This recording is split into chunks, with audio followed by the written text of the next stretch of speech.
Guys, it's me again. Oh, hapon na yan, pero kape pa rin.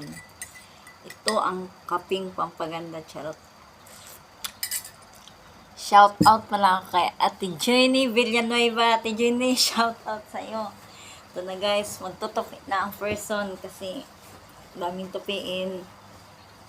Katapos ko lang magwalis doon sa sala. Tupi naman ang mga damit kasi syempre, katapos ng maglaba. Bawal pa tamad-tamad, kailangan laging lumalaban sa buhay. O, diba? Wow, sexy. Charot lang yan. Joke yan.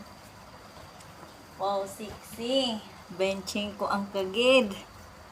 Ito na guys. Tutupi na ang person kasi kailangan talaga ganyan.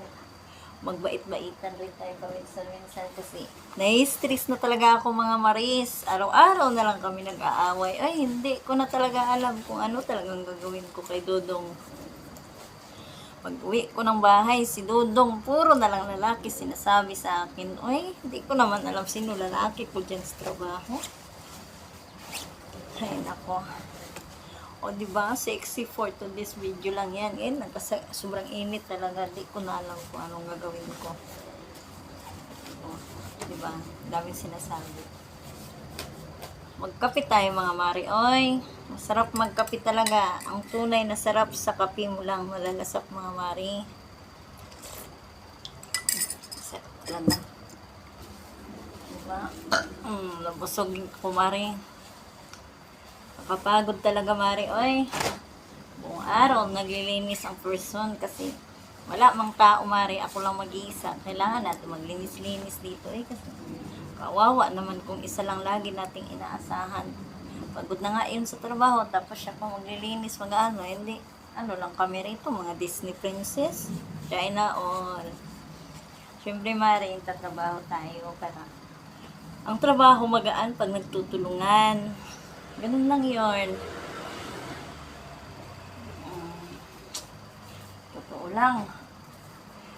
Nakakapagod pala mag-day off mo. Hindi mo maramdaman ang day off mo kasi trabaho rin naman. Pero laban lang tayo. Kahit wala tayong kaaway, lalaban pa rin natin yan mga mari. Oy, kasi ganyan lang talaga papel natin mga mari.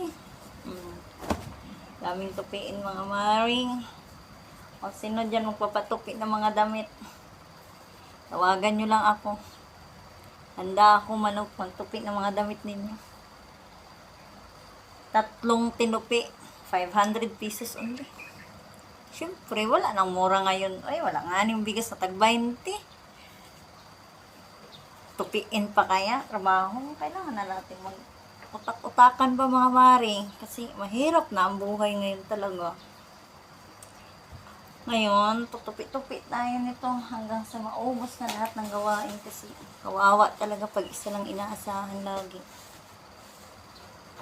Sa totoo lang talaga mga mari. Tamad talaga ako mari. Eh, pero hindi naman sa ganong tamad ako. May kilos rin naman ako. Sablok muna tayo ng kape eh.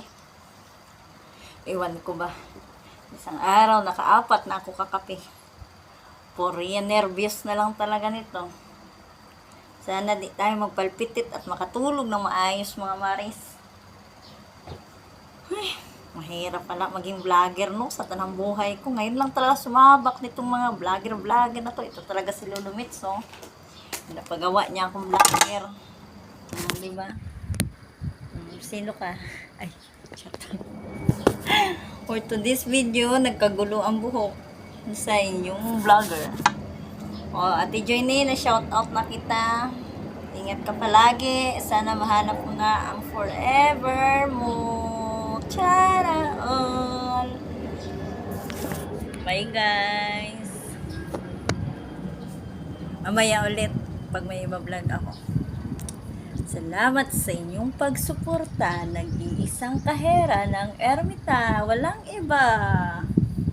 Ako nga pala si Cashier Ulasiman na nag-iiwan ng kasabihan. Cashier man kami sa inyong paningin. Subukan yung awayin. Lalabas ang sungay namin. And I thank you.